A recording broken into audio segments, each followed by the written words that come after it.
Yeah. All right there. Good evening, ladies and gentlemen. Welcome to another episode of Music Maniacs coming at you full throttle. My name is Dr. Earl W. Brown, along with Devious Dave Rose. YR is with us right now, and we're still waiting on Mr. Paul 3 to join us later on. And tonight we got a few discussions that we definitely want to talk about. One of the things we want to talk about is the recent stop in Texas by the legendary AC/DC. YR checked them out over the weekend, and he wants to give us a review. We also want to talk about the legacy AC/DC has made, the huge impact they have done in the world of heavy metal and rock and roll, most definitely. Now, keep in mind, Paul 3 is not an AC/DC fan, so he'll probably come up with some negative stuff now and then, but then again, that's Paul for you. And also, for the record, any Because he's a opinions? fucking bigot. He's a bigot. He's for the damn never mind. Don't even get me started. Go Yeah, ahead. let's write it. And by the way, any opinions expressed in this program, personal or by us, and not the entire staff of Music Maniacs, let alone YouTube. So if Paul And the says bands and the don't bands, express the same opinions as we do. Gentlemen, Thank you. yes. gentlemen, I must interrupt. I Hmm. will have to say this is that despite the fact that I do enjoy my ACDC, and in fact, I've been told that my Bon Scott impression is Bon Scott Yep. in Yes. Raid, I will not fault Paul 3 when it comes to his disdain for ACDC because I can have empathy and see it his way because let's just be honest, just as ABBA is filler pop, food, so is ACDC. It is not talking about any wars that should be stopped. It's enjoyable music talking Hmm. about fucking around and having fun, but it's again, it's not like I don't know Bob, one of Bob Dylan's songs against the Vietnam War or Creedence Clearwater Revival. Hmm. It's enjoyable rock music, and Agreed. it's pop. It's basically it's consumable, it's fun, it's enjoyable, but you're not necessarily taking it totally serious. Okay. All right, there. I see. Yeah, it is true. Like, Wait a minute. What music do you take seriously? Like Rush? Like No, but progressive music? no, no, but Progressive rock? no, no, actually, well, you have some points there, Brett. No, the point is, okay, there are some people, there's some bands, some musicians that will say certain things, but they don't really back them up. Um, it's not, it's again, it's just the song. It's they're promoting an ideal. I don't know how to best describe it, but we are sort of sliding way off course.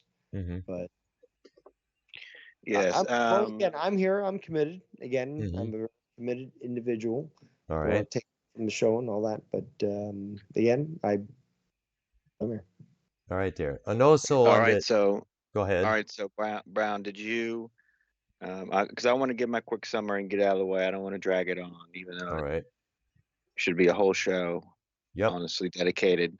But You like, should do a whole show about this. But ladies and gentlemen, YR, and I'm you gonna were get a searching. different, Hold much on, different. I'm setting you up. Okay, setting you up. YR literally experienced orgasm in physical form when he went to the ACDC concert there in Texas. And the word that you were struggling for, I must say this, while you were describing the experience, because you're like, I can't believe it. I can't describe the feeling. That the feeling is called surreal.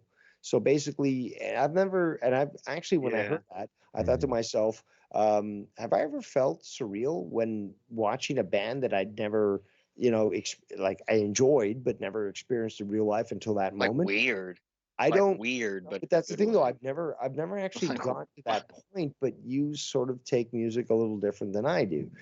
Is it idealism? I don't know. But yeah, I just wanted to make that point. And look who's fashionably late, sauntering Yeah, in Yeah. here. got a Paul's Black here Lives now. Matter shirt. Hey, He's got a Black Lives Matter shirt on, bro. What the fuck? Oh, dude. Nah. Paul 3 is here. He needs to get his audio adjusted. There we go. Wow. That's loud.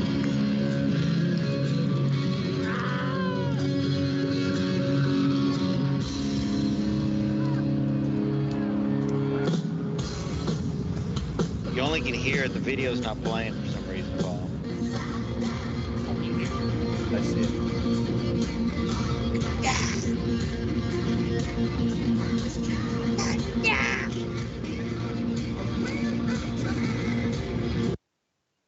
a minute. All right, so you get a little taste of, for the audience. Here's the video. There it is. Yes, yes.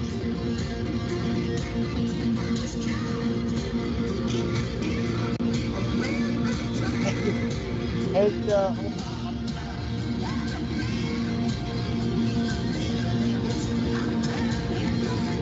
geez.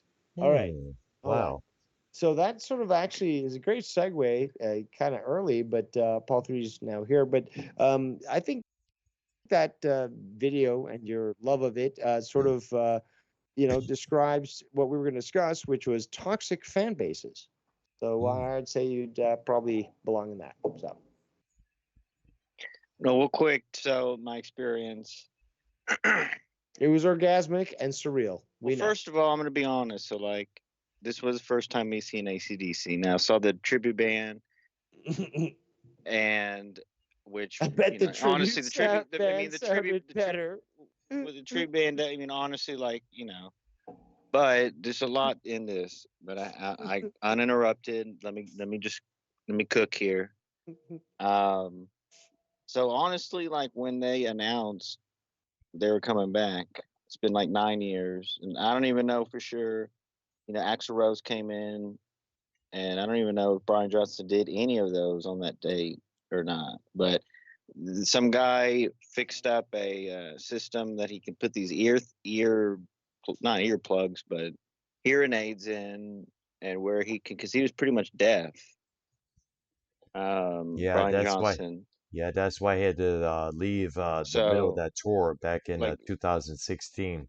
so really 2016 was so then they, between that time and now, some guy invented this thing, and he's using these hearing aids and these special things, and they do this. So this was really going to be around 2020, this whole tour, and blah blah blah, I assume, because the album came out, blah blah blah, and then obviously the thing happened with The pandemic. all that in 2020.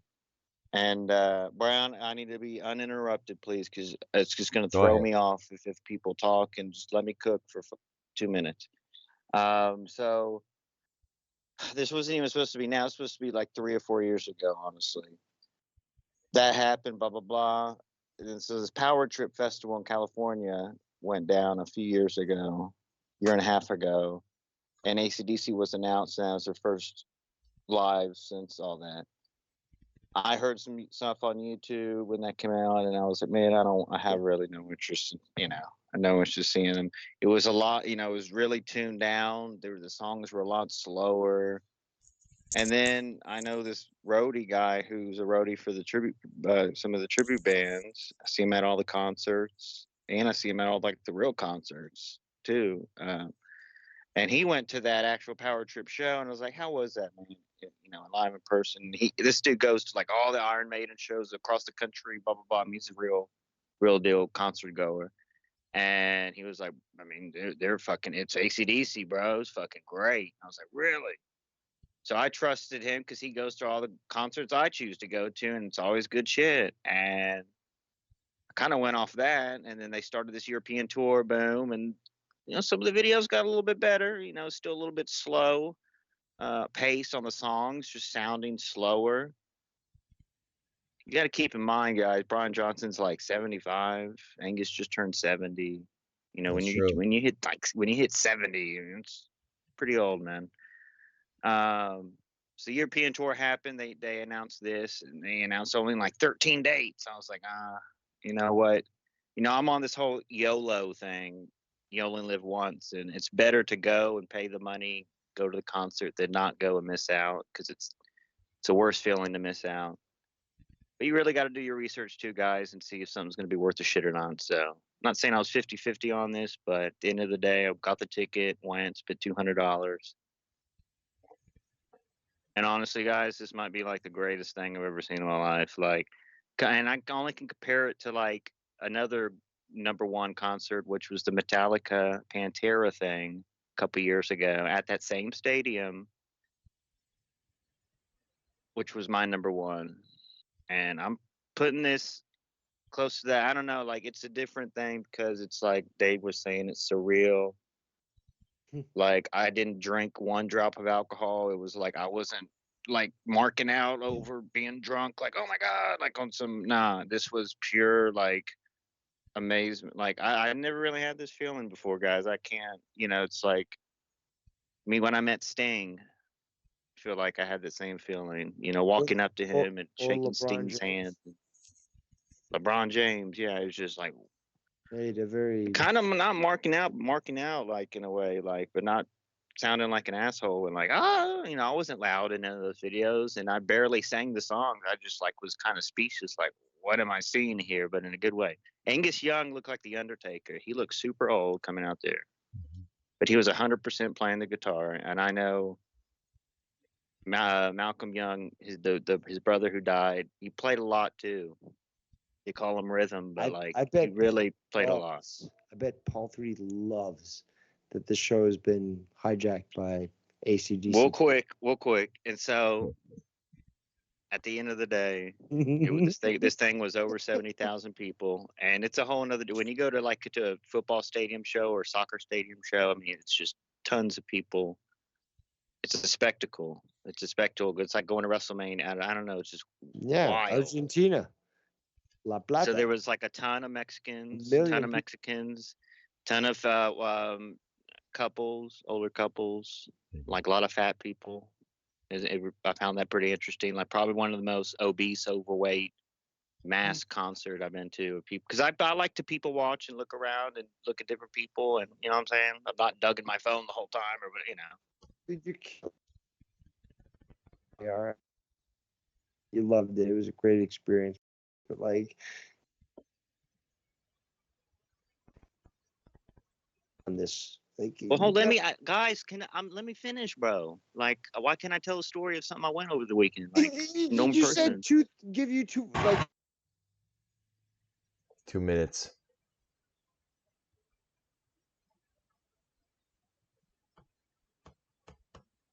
Guys, you there?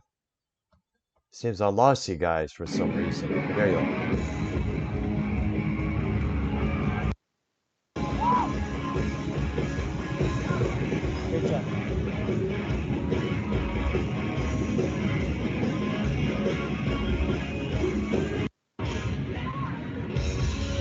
That's horrible audio.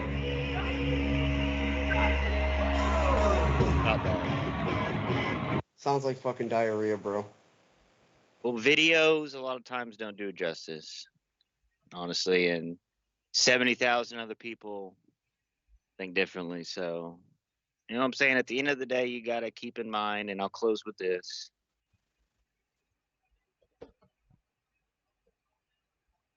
There's a lot of them out there. There's a lot of them out there. There's probably more older bands than newer bands that are live and 100% real. Okay, in my opinion, can we wrap it up with the AC/DC talk? Like, I'm not. Can I can't. Didn't fucking Paul 3 make this effort to fucking like literally break down? I didn't know. You pull a Dave Rose and pull a breakdown of every segment as is it. If you want to, if you're serious, if it's just like, is this just like a fucking Skype call? We're just fucking shooting the shit. Are we doing something serious? You got people here that can fucking play music and know history. Do you not want to fucking hear about that? Because I'm more than willing to sit back and just listen. That's what I'm going to get. All right, there. So, all in all, it was a great experience for you, YR, to finally check out AC/DC, correct? Yeah, he's not happy I spanked him. You guys Yeah, fucking he's on follow. mute. I see that. I think he's trying to not laugh into the mic, but yeah. I'll shut up. I want to hear from Paul. Yeah. Go ahead, Paul. Well, I know that YR is excited about that, but this happens every time I've tried to produce or pitch segments for this show. It devolves into diarrhea, literally. This show sounds worse than that AC/DC concert, and that's pretty bad Oh, because that AC/DC concert was fucking horrendous. YR, I know you like them. I know you want the school. Did you buy a schoolboy outfit? Or did you? Do you own a schoolboy outfit? no, I you feel already had one. Come on. I feel like you'd be That's the how we type of lose the kids from the playground. Come on. I feel like you'd be the type of Oh, weirdo fan to actually wear that to a concert. But I, I get Absolutely. I get your love for AC/DC, but bro, it's what it's the it's played hell? out. It's boring. You had the live concert experience. Of course, you're gonna be pumped about it. But to people who weren't there listening, just as an unbiased opinion, it sounds terrible. They don't have it They're not anymore, in their prime anymore. But that's what you dude. got to accept. I mean, it's like it shouldn't be pushed over the top, like as if it's like, oh, this is like them in fucking 74 or fucking 85. No, it's them now, right? And It's a you just cash got to grab. accept that. It's a cash grab. They literally bled you for probably close to $350 But plus okay, but that's the parking. thing though. If maybe somebody wants to scratch that off their fucking list of what to do, like I saw ACDC, yeah, they were fucking way over their prime, but I went to a fucking ACDC concert. Like that's always something I wanted to do. It's not exactly the way I imagined it, but I did it. That's not. I don't think there's anything wrong with that. Yeah, I like, yeah, you guys know I'm in a band. I'm in playing music. I'm in the music industry, I guess you could say. But I gotta tell you, you have a lot of, I gotta tell you, you have a lot of this shit where you try and have a good product, you can map something out, but then you have people like YR, who is like an asshole rogue bass player, who isn't doing his Hmm. fucking parts, who isn't playing his role, who isn't showing up to practice. Bro, we have a whole outline here. I think we should follow it a little bit better and definitely not talk about this trash AC/DC concert. Oh God, he left. Oh my. Oh come on. Really? This. Damn. What can I say? It's like this is not even a verbal thrashing. It's just like this is just the truth. You've gone through worse. I mean, like the guy's gone through worse. Like he just can't get like, oh my skin is thin and I've got to leave the call when he is like one of the. Again, I don't belong in the fucking Mount Rushmore of the show, but he does, just like you two do, and Arcanolia, obviously. Yes. But it's just like, come on, man. Like the show is Paul made like, yo, look at all the work that Paul did. I would have done the same thing. But like again, it was perfect. It's just like every segment is broken down. It's all explained. There's no fucking confusion. Everyone has a part to play because everyone here has that knowledge. And when everyone works together, it just is enjoyable. It really, again, I sit back when I'm not on the call and enjoy listening to you guys talk about all these things that I didn't even know about and learn about fucking music. Like, don't undersell yourselves. But when you're acting this way, it ruins shit, okay? I don't have to be here. You three could be talking music. I could be sitting back, smoking a joint, drinking a beer, enjoying myself, and be like, shit, I did not know that. I'm glad that I fucking know these guys that are talking about shit and educating me. All right. Definitely. All right, we're back live, ladies and gentlemen. There was an issue here, so all right, we once again are now booming. Now we spoke about the ACDC show. Let's talk. Now, obviously, ACDC has this large, huge fan base that's out there. Obviously, because Like, of the huge stadiums that they've been playing Are we for. still talking about AC/DC right now? I No, have we're a whole rundown for the show. actually I do have a rundown. We're getting to the next topic: bands with large it's fan fan base. bases. Yeah, Yes, because there are a lot Yeah, of them that but did you have. not read? Did you not read the fucking producer script that I sent you? The whole outline. We have to do an intro. We have to do an intro. We have to do a music news no, roundtable. no, We no, have to no, do. What the fuck are we doing, dude, guys? No, see the ship has been sunk with the torpedo. Okay, there's no way to rectify it. Let's just go with Around here, how it is. five is It's our, not YR looking. fucking he basically steered the ship into the fucking iceberg. It was all ACDC all the time, and that's where we're at right now. We can try to talk a few topics and stuff, but like unfortunately, the formula that you worked out, which I thought was fucking perfect, Yeah. made sense, has now been derailed. So let's just keep going and finish the fucking show, because yeah. Now, YouTube live's messed up. We're not even live, guys. Well, we're live. What? We're live now again. I had to fix it up. Every time I say something controversial, you do that. It's kind of weird. Wasn't me. I know it's so stupid. I don't know it's the connection or the Skype or whatever it is, but it's pissing me off, dude. It's YR. He's hacking you, man. We got to move in with Elon, bro. And go to X Spaces. Yeah, but what about the whole situation with the Who? I mean, that's part of the music news. We should at least cover that. That's Yeah, what's the that biggest thing here? in rock news. Yeah, what is up with them? They fired Zach Starkey as their drummer?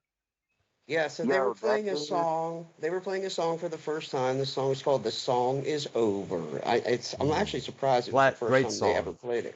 Great Yeah. song, and it was going just fine. And Zach Starkey's playing the drums. The Who are known for having crazy drums, as we know. Keith Moon was an insane drummer. Absolutely. So he's playing the drums, and Roger Daltrey's singing. Roger Daltrey's damn near 80, and I got to say that guy still has his voice. And that's pretty insane for the type of singing that he did for all those years. It's pretty impressive. So Roger Daltrey was singing, but I'm placing this more on the blame of the engineer and whoever's mixing the show, because Daltrey stops the song mid-song and he starts complaining. He said, "I can't fucking sing over this. I need a key. I can't sing with the drums blasting in my ear." And to be honest, Zach wasn't doing anything wrong. So either there's some weird tension there that we don't know about, or Roger's known for kind of being a dickhead. He used to yell at John Entwistle for turning his bass up, so he's kind of known for doing that.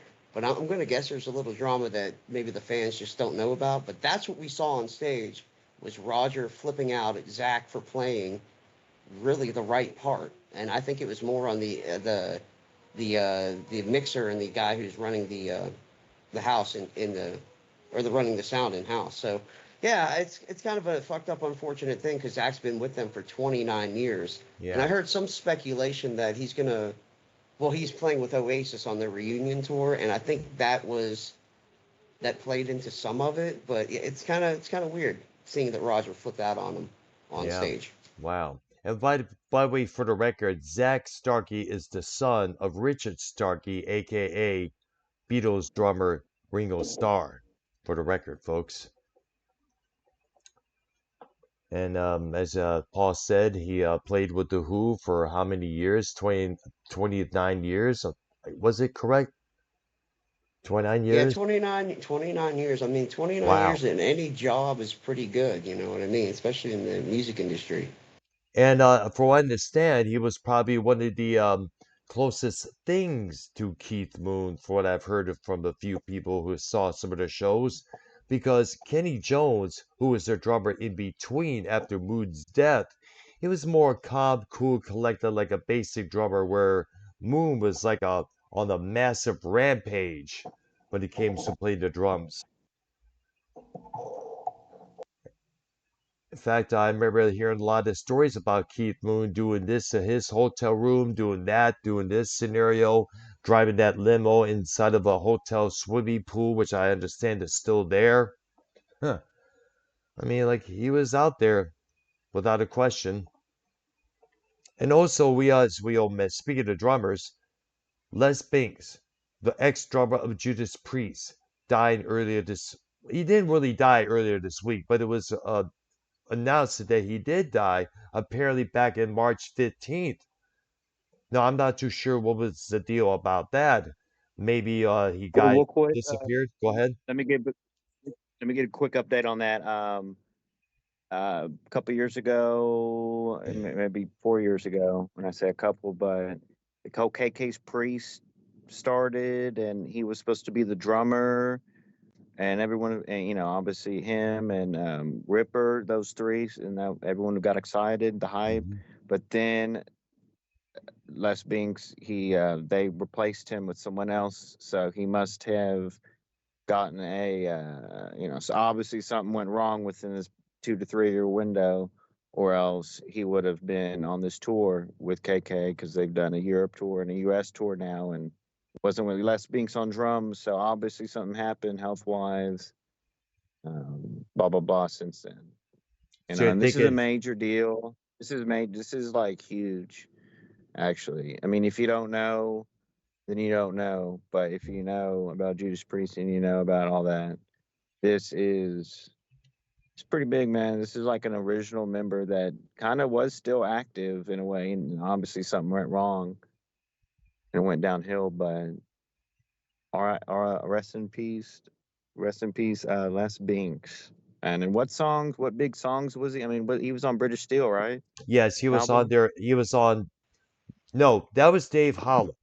Dave Hell Holland bent joined for Really? leather. Hellbent Hell for bent for Leather. leather. Yep, he was on Oh, that's it. Stained Glass, Hellbent for Leather, as it was called here in the States. Over the UK, it was Killing Machine. And he was also on the live album that we all know and love so dearly, Unleashed in the East.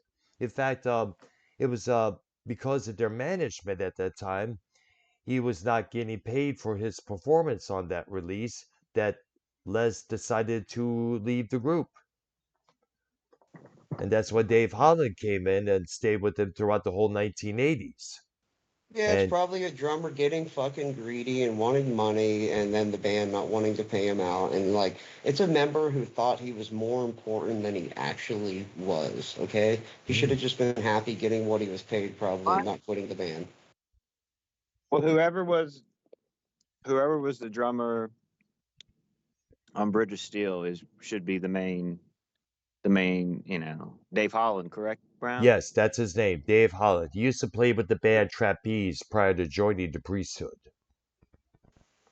So and me and Brown are members of the priesthood, as well, and it's tough loss for everyone. I mean, look, I do get what Paul 3 is right, but like you said, Brown, you said Hmm. stained glass. Stained Glass, yes. Stained Glass. That's the name of the album. Class. Yeah, my bad. If it sounded different, my bad for that. My apologies. I Well, you I'll should tell you know. what, Come on. I read a really That's a cool good album. That's fact. like one of my favorite albums.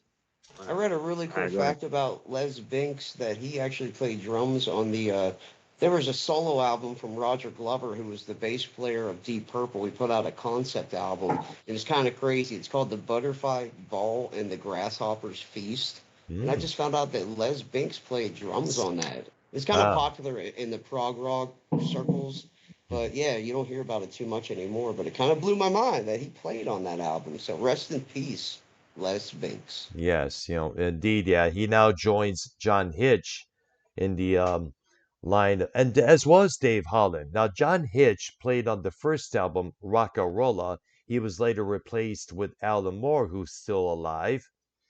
And then, of course, Les Binks came along, then Dave Holland, and of course, now we still have Scott Travis on the skins there. And let's also not forget Simon Phillips, who played drums on the album Sin After Sin after they got signed by Sony. Great album from them, by the way, is just as well.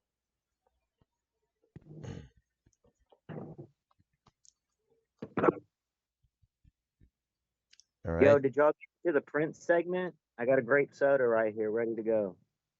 Yeah, let's get to that one there. I see it. You kind of Prince, and it's a soft drink, I guess. Oh wait, I got a news bit, guys. I got a news bit. My bad. Mm. Just a quick one, but this is important and it's so wild. I don't know what's going on. But the Marshall Tucker Band singer Doug Gray is stepping off the tour they got coming up with Bachman Turner Overdrive. Paul Mm. 3, great band, by the way. Isn't Um, that the guy that you know? and I don't know who's in Bachman Turner Overdrive still. That's original. Blah blah blah. I mean, Paul 3. That's your pawn there. Randy BTO, brother. Bachman. Randy Bachman would probably be at least in BTO. I would hope so. If Randy Bachman is not in BTO, then there's no fucking band. But I know that Burton Cummings and Randy Bachman are reuniting or did reunite with the Guess Who, or trying to get back the name or something. There was a lot of drama with the Guess Who, where the bass player, I think John Cale, was going out using the name, but he had no credence to do that at all. There was really no fucking purpose, because he didn't write any of the songs, he didn't sing any of the songs. It was just a legal loophole that he trademarked to Guess Who and got the tour on it. So I guess Burton Cummings was angry about it, who was the original lead singer of the Guess Who, American Woman, These Yes. Eyes, the classic hits, Undone. So he got angry about it and joined forces with Randy Bachman, BTO, taking care of business, all that, bullshit. But yeah, back in the 60s, Randy Bachman was in the Guess Who. Okay. So they got together now, and I think got lawyers and all kind of shit to give a cease and desist to the current tribute act, I guess you could call it, of the Guess Who. So that's a little rock news going on. I don't think that's been resolved yet. I think it's still kind of in motion.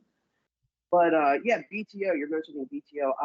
I don't know who's still in it. I'm just going to say if Randy Bachman isn't in it, that's a damn sickening shame. And you can add that to the list of bands like Little River Band, who have no original members. Yeah, they're just using the name. It's disgusting. Yeah. And going back to the Les Binks situation, according to Reddit, he passed away peacefully in a London hospital. And yep, as I mentioned, his death he did die on March 15th of this year. It just took about almost how many weeks for us to all find out officially. So I'm thinking, go ahead. You there, YR? What was your segment, brother? Go ahead. Yeah, so obviously there was some health issues going on, as it was mentioned earlier. All right, so back to my segment. So anyways, at the end of the day, he's leaving for health problems. The original singer for Marshall Tucker Band. What those health problems could be, who knows? But ironically, I did see them like 3 weeks ago or a month ago or so. Yep.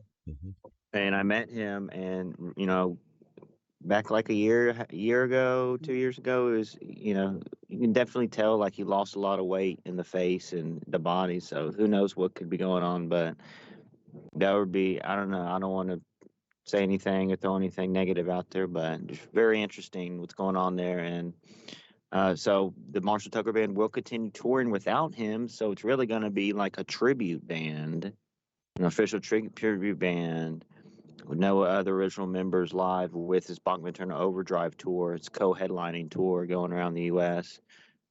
So I'm glad I got, that's why you gotta see these bands when they come in your town, man. Because you don't know if they're gonna be bad. I mean, it's pretty ironic, like, you never know, when or when not they're gonna be able to see him again, man. And Dave Rose, do you have a problem with System of a Down, brother? I don't like them. I could have sworn you were on Cronin's back in the day, like, kind Probably of saying how I didn't like them on Cronin's. because I know y'all were Never talking about changed my opinion on them. I've never I think liked the them. conversation was like talking about the members of controversial members of the band. I probably talked about the whole Armenian genocide being downplayed by Turkey and other countries, but no, I've never said that I'm actually enjoyed the System of a Down's music. I'm just a proponent for the Armenians. That's what it was. Bro, I feel like we're a fucking garage band trying to learn Bohemian Rhapsody. Like, what the fuck, bro? We need to get our shit together. You know what? God damn it, I hate doing shows. I'm in the car now, thank God. I hate doing shows when my wife's around because I can't talk to you fucking losers like I need to actually fucking talk to you. Especially YR. Why you Jesus Christ, why YR. why are you holding back though? That's the question, because it's like, yeah, these people then do deserve a spanking because you literally laid out. You did the work for them. You did the work for everybody, laying out the fucking progress of the show, Yes, and it I made have it right sense. here. But we yeah, never so why followed. can't we follow it? It's not that fucking hard. Just go step by step to each goddamn fucking thing. Stop jumping around. Stop leaving it off with AC/DC. Jesus Christ. And making it about AC/DC. It's just like, okay, we get it, YR, but if you were so enamored by it, you should have made a standalone show that was basically like, look, this is my experience. I love it. But like, you made this show about it. And again, like, dude, we've been going on for close to an hour now. We could have again. You guys made it clear to me that it was gonna be about fan bases. Yeah. And that alone, that topic alone, could have filled the entire show for 2 to 3 hours. But meanwhile, fucking YR is, sort of, and again, you disconnected from the call earlier, YR, let's be honest. But like, you're being capricious here by trying to make it entirely about AC/DC. But meanwhile, Paul has made a statement that he isn't keen on AC/DC. I'm fine with that. I like AC/DC. Paul doesn't. Cool. We can coexist, but like, dude, why do we have to keep doing this? Well, we've been on for an hour. Nothing has been said. Listen, we've been on for an hour. Nothing has been said. YR is marking out over the fact Dave is here, so nobody's acting the fucking same. Everybody's acting all weird now because, Dave, you know what? The last couple of days, you know what? I appreciate you, man. I do. I don't mind you. I don't have any hate or vitriol for you or anything like that. But I could tell YR and Dr. Brown, I don't know if you want to admit it or not, you guys are a little bit of a fanboy for Dave. And when he's on the show, you guys kind of act a little bit different. And it kind of sets the vibe off and it fucks things up a little bit. So if that was the case, then why didn't the show stay, on the rails? You laid it out. I even fucking endorsed it. I was like, this is the producer that you guys need. This is the flow that the show needs because you guys have the knowledge, but you got to keep your fucking thoughts centered. Paul did it for you guys. Like, and I'm just sitting back thinking, like, what's going on? Like, I want to be involved with something that is fun, but also isn't, focused on one thing alone. Right. It's got to be professional. God damn it. We can have fun and be professional. Dr. Earl, you got to be the host, bro. There's got to be a central host here. You got to follow, Dr. Earl, you got to have that script, that fucking rundown I sent you. I have Hold up next to you. Have it next right to here. You. And hit those fucking points. Don't let YR steamroll the show. YR, you need to be on the show. Don't fucking leave, bro. But don't also take over the goddamn fucking show either. Let Dr. Earl fucking run it. Yes, okay. And it's nothing wrong. Like, dude, YR. No, here's the thing that I gotta defend YR on is the fact, like, dude, you marked out for the fact that you saw a band that it felt surreal. That is absolutely awesome because, again, who? No, hold on. Who is able to say that? Okay, so like, who's able to say like, oh shit, I saw Metallica on their heyday, or fucking Pink Floyd in their fucking heyday. Like, all these, again, like, nobody's taking that away from you, YR. But the thing is, though, is just like, it can't be all about that. I'm not. It's like I'm talking to Democrats here. I explained to y'all exactly what I was gonna do. I said, give me a little time because we do a 2-hour show. Give me like 5 minutes, 10 minutes. It's that, not even that. And you took basically 40 minutes or something? 40 minutes. Did you not read? Did you not read? You took 40 minutes. Calendar. Why are you're doing the concert calendar fucking segment? You can speak about going to the fucking concert on. Exactly. That was the whole purpose of that segment. It was for YR to be like, yo, guys, Ken, I went to these concerts and like, this is what I experienced. It was your segment, dude. Meanwhile, you just like straight out of the fucking gate. No, bro. You gotta pay me to follow directions. This ain't even fun anymore. Okay, well, let me say this. I No, hold on. I was look. Hold on a minute. You interrupt everyone, and I explained to everyone I wanted to be non-interrupted. I got interrupted. It pissed me off, and I left. I got All right. interrupted My multiple times. apologies. A lot of My people. apologies for that, No, dude. not Happens to on me you. all the Dave time. interrupted me. Everyone interrupted me. I said, "Let me talk for 2 fucking minutes," and I keep getting It interrupted. And became 30 I'm minutes. talk. Yeah, I'm getting interrupted now. Once I keep getting interrupted, I keep having to go longer and longer. If I get non-interrupted, I can go quick. I mean, it's not that hard. But we'll Okay. see if y'all ever go to an event and want to talk about it. I'm not going to give you all the fucking time You of had, day. dude, you I'm had never a gonna segment to any talk about concerts it. You ever I hijack go to shit. from here. I'm going to do my own thing and This is talk a about the professional concerts show, I go to. bro. We're in a So, band too. I just asked Following not nowhere, I'm gonna flip out on him. Like, what are you doing? You're I just ruining the asked not fucking to be show. interrupted. I just asked not to be interrupted. I get interrupted, so I'll leave. Like I don't care. Why are? No, you had, oh, bro, on. we had you booked for an entire segment. You could have talked as long as you needed to talk. But he did. Hold on, Paul. He did. That's the thing, though. Like he said, like don't interrupt me. So we all shut the fuck up. This guy talked for 20, 30 minutes without any interruption. Wire. You can't say that we're just I talked for interrupting 30 you. minutes. Dude, We you haven't even talked been. for a very long time. We did not interrupt at one bit. And you got to say whatever it is that you wanted to Go say back. about ACDC. And again, the balance, though, that's the thing. The balance. The show could benefit so much from balance. It doesn't always have to be focused on one thing. And yeah, you experienced something that was great.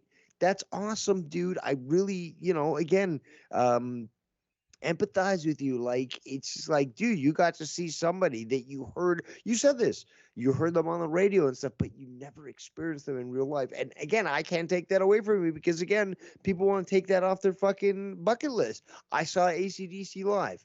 Okay, it wasn't in their prime, but I got to see ACDC live.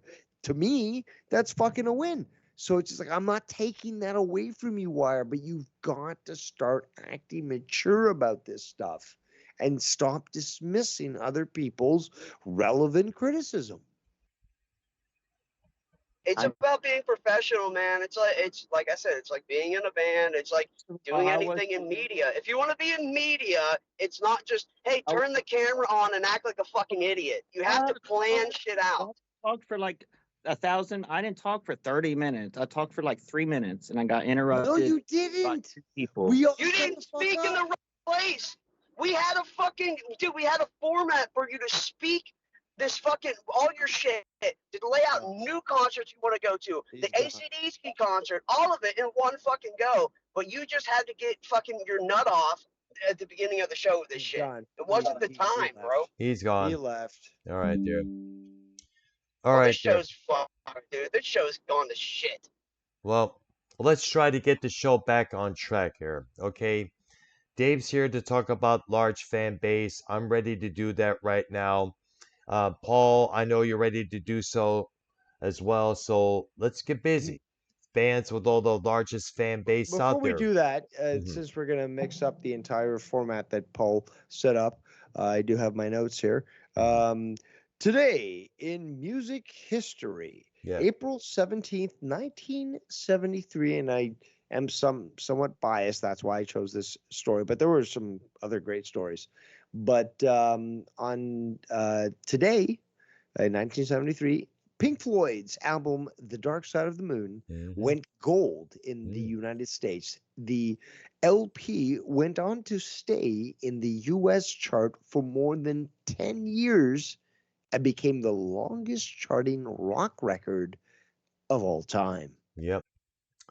You know, it's kind of funny. I remember my mom telling me back in around 1980, 81, she was reading one of those little extra magazines that come with the newspaper each Sunday. And she was telling me this fact. It's like, wow, interesting, Earl. You know, Pink Floyd's Dark Side of the Moon that we got you from the nearby record store, it's still in the Billboard charts after all these years.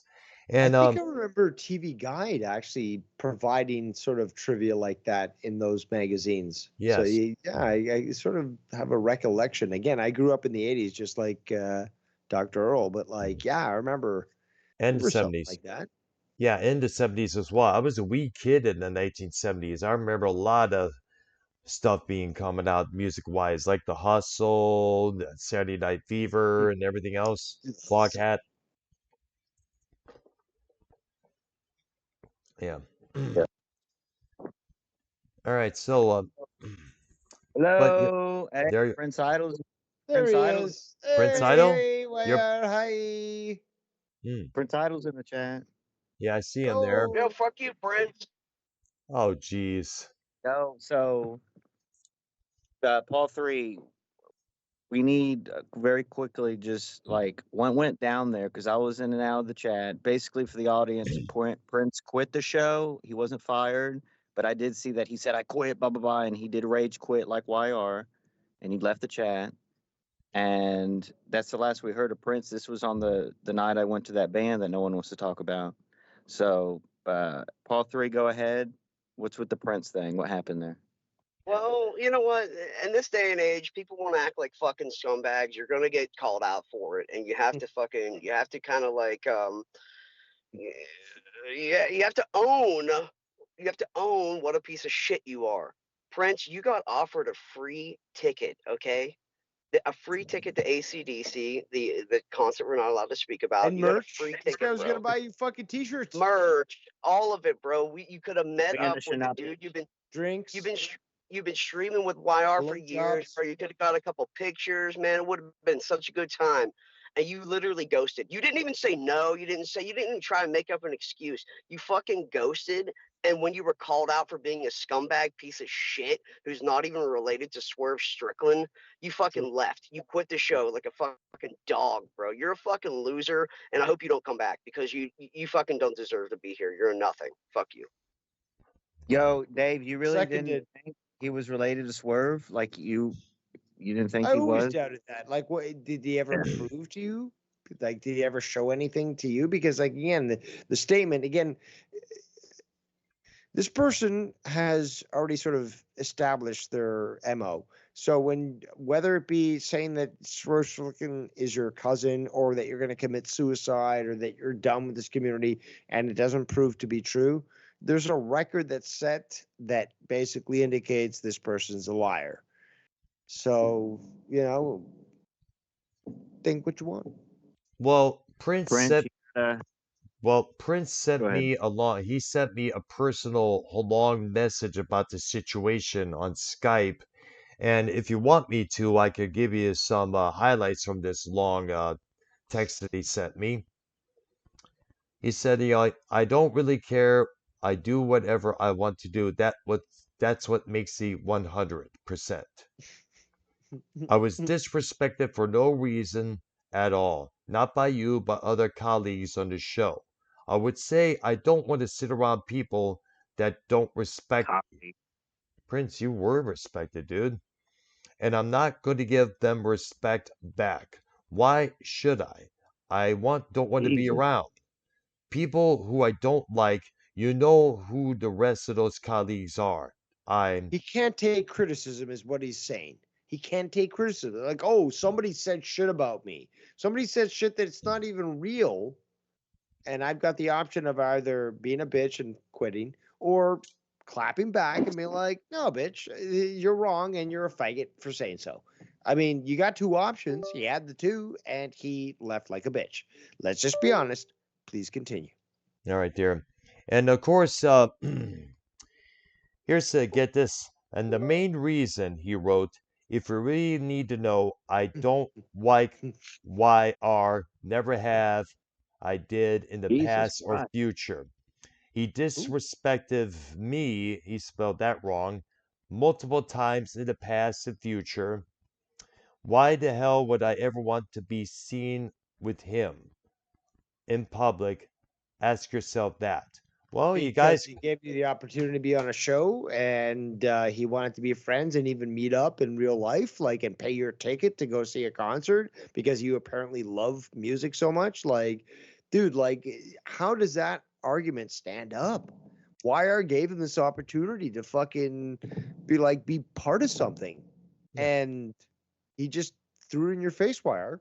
well, I Well, could, look, so let me, like any of any big event, or it could be Wrestling Mania or any wrestling event, like when a big event or sports event, when like an event comes to your town, that's the place to be. Like everyone's there, everyone's family's there, bringing the kids, the grandparents, everything. You're going to that big event, man. So it's not like some weird thing like I'm trying to, bro. It's, you know what I'm saying? It was a simple, casual offer. Haven't we been cool and cordial for how fucking long now? Like that's crazy, and that's shitty, man. That he's been harboring this resentment the entire time. And Yep. honestly, I think even less of him now than I did before. But you know what? I maybe could have forgave it before if he would have came on here and explained himself. But sending that dirty message to Earl and knowing that he doesn't even like YR, but he's been on these shows for how long? That's disgusting, man. He's really actually a bad person. Not even just for the Well, show. let me He's say actually a terrible this. That's why we got to have to replace Prince now, man. For real. Go ahead. Well, let me say this. When YR granted the opportunity for me to check out Judas Priest with him in downtown H Town, I grabbed hold of it. I figure, hey, since I'm moving to Florida No, in he less than a didn't week, even spare any expense. That's the thing with YR. Is like there's certain times where he's like, okay, fuck it, I'll spend like $300 just on one ticket alone. So like, yeah, he treated you out, and like you guys, clearly had a good time. yeah, we did. I took opportunity of it. We got to hang out, Yeah, calling it on Cronin stuff there. In fact, yeah, Prince that's and right. You did. YR could have done a live stream together like we did a Yep. year prior. Bro, That would that have shit been would have been awesome to so see. insane, man. Oh my god, it's unbelievable. Just Yeah. look, And even the again, eight, YR is just really offering the opportunity. It's like, yo, we're in the same town. Let's fucking hook up and fucking go enjoy something. and he really pulled a autistic, bipolar female I, move. I'm He being meant, I'm being harassed. I'm being embarrassed. Like I gotta leave. That's what he did, basically. Well, dude's a weirdo. yeah. he's a Well, James Wilson. oi, You know what Sorry, go the ahead. thing was he at one point he was acting like he was gonna do it. He was like, yeah, this is gonna be fun. This is gonna be awesome. Like if you didn't like YR, then why did you ever say that? You fucking awkward ass dickhead.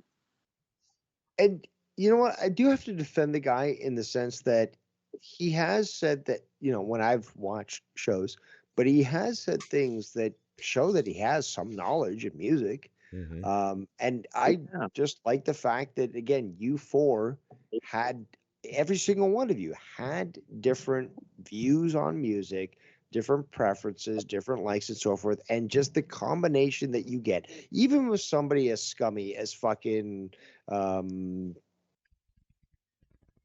what's his name, Scott Black Midnight, what's his name, uh McKinnon. no, No. fucking Prince, Black Midnight, um but like there was at least a nice variety of voices. That's what I enjoy about your show, guys.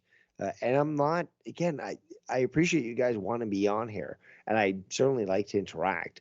I think that your show could benefit from a quick, call from people that call in. Okay, like what do you got to say?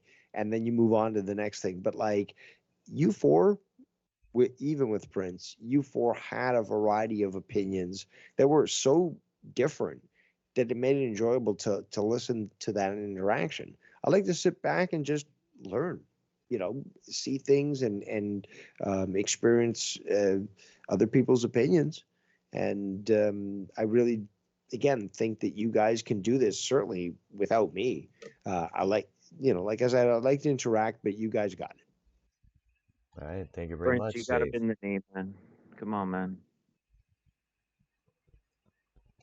Well, okay. So, all right. So, with that out of the way, can we now get to the large fan base topic? I've been wanting to dig into that for quite some time now. What is that like?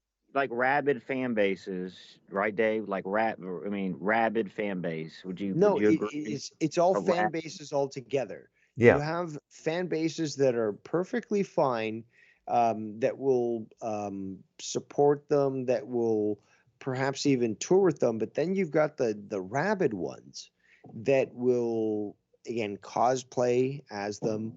The Like, for example, the Juggalos. Yep. They go to an extreme, right? But also you've got Kiss fans that will dress up for the show. It's similar, but it's also different. But you have individuals that will do that sort of thing. Then you have the ones that will sort of, again, be very vocal and claim that their loved band is superior to all others and are stupidly willing to fight over that. And then you have the ones that will just buy the merch and say, like, Nirvana, like, I just thought it was a cool shirt. I didn't know there was a band about that, or the ones that like, oh, Metallica, like, can you name 3 songs? No, I can't. So again, What does you that have all three? What does that mean? Like if Prince, for example, went to the AC/DC show and bought a shirt, does that count for being like a fan base, part of the fan base? Because he went to the show and he bought the shirt there at the show.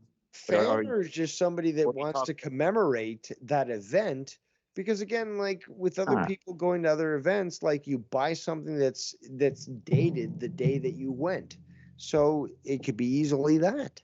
You can't just dismiss that like, oh, somebody bought a shirt. It's like, no, they went to a show, they bought a shirt that they can wear, like fixing the car or something. It's like, it doesn't matter if it gets bad, but it's just like, this commemorates the day that I went to that fucking AC/DC show. Yes. So But now, I think that what Dave was trying to get at is that, you could have saw, if Prince went and saw AC/DC, but the thing is, he could have bought the shirt, but the thing is, does he have any of the albums? Like Power Age, High Voltage, For Those About to Rock, We Salute You, Flick of the Switch. I mean, Dave is also, I'm glad you brought this up, Dave, because you may remember I spoke about this a couple times in the past. Rock shirts being a fashion trend for the young people today, the emos, the hip hoppers. They're wearing shirts of Slayer, Metallica, Black Sabbath, but yet they don't have any of the albums, let alone any of the songs.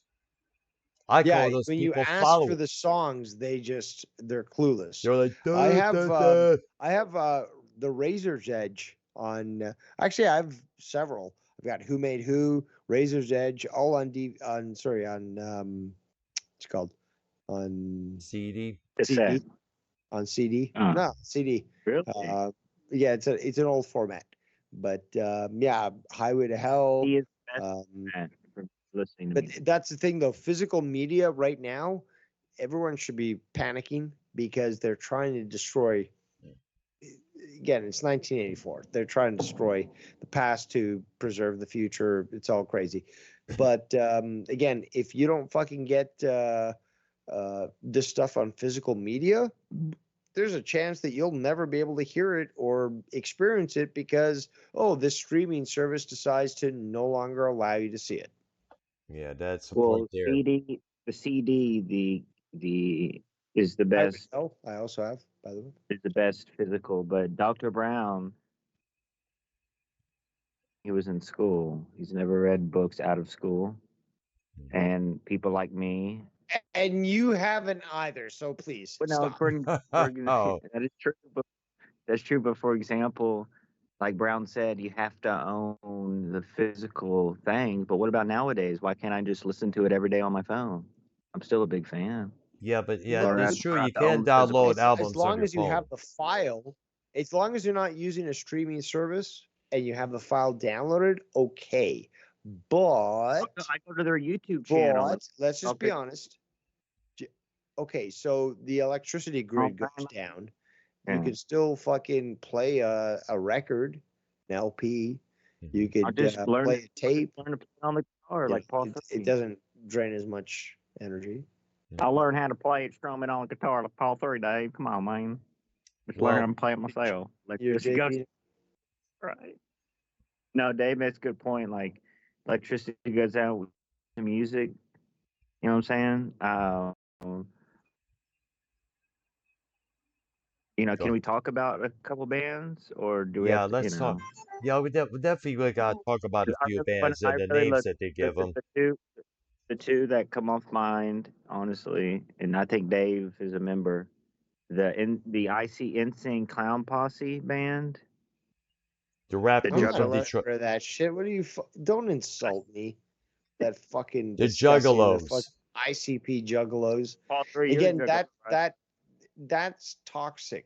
see, Fucking I audience there. someone on the show is a Juggalo. Paul 3, you're the Juggalo on the show, right? What's up? What's up with that group, bro? That's No, the name of I'm your band. actually not, and I never really got the appeal. I tried to listen to them a couple times, and it was honestly shit. The only song I like is when they did the Oddities theme in WWF.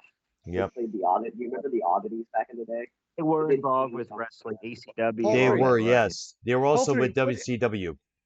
Paul three. What are your thoughts on my theory?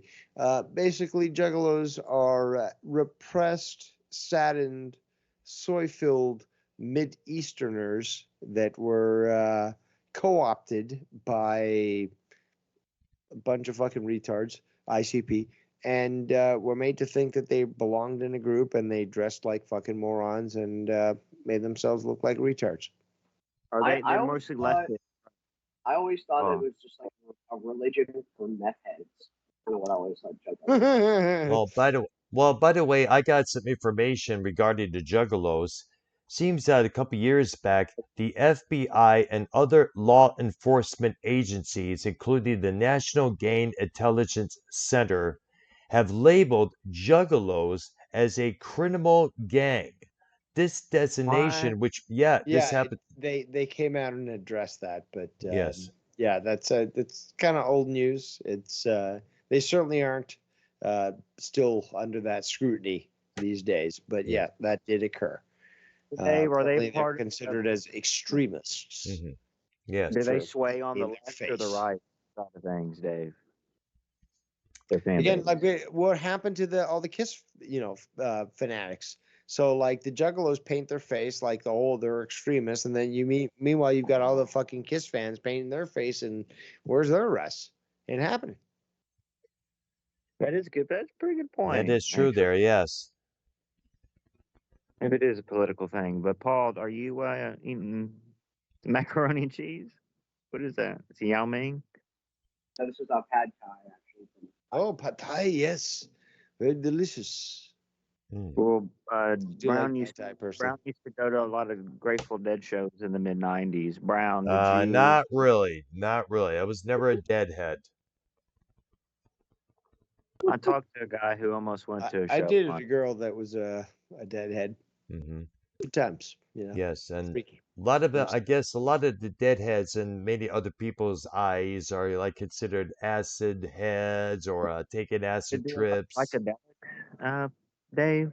The Deadhead fans, Grateful Dead fans, like a psychedelic type of deal. It's like you go to a reggae show, it's a marijuana, type of deal. What would Oh you yeah, say on that? definitely down. Yep. I can't see. I was joking with Paul 3. I said, 7 grams of shrooms for the AC/DC show. I was joking with Paul 3 or whatever. And $7,000 of shrooms. Holy dude, what no, are you in business Damn. or something? Like no, what? I was joking. I was trying to get Prince to the show. I was like, I got 7 grams of shroom. I'm on, at the AC/DC show, bro. It's great. Dude, FBI is gonna fucking fag you for that shit. Like you're Paul, not no, I don't Paul, think you can't- realize what 7 grams of shrooms is. I don't think you do.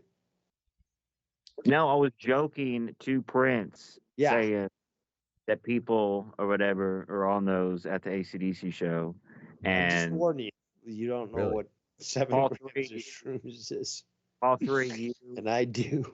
with the whole psychedelic thing, you can't just go to you can't go to a rap concert on a bunch of shrooms and acid, but like certain shows you can, like Grateful Dead, maybe like a house, like a dubstep. I don't know. I'm gonna have to argue with that too. You don't really. I mean, you've never really done that, have you? But like, yeah, you can, and yeah, I have. So, what can I say? Like, There's a pretty big Grateful Dead cover tribute scene where I'm at in Pittsburgh.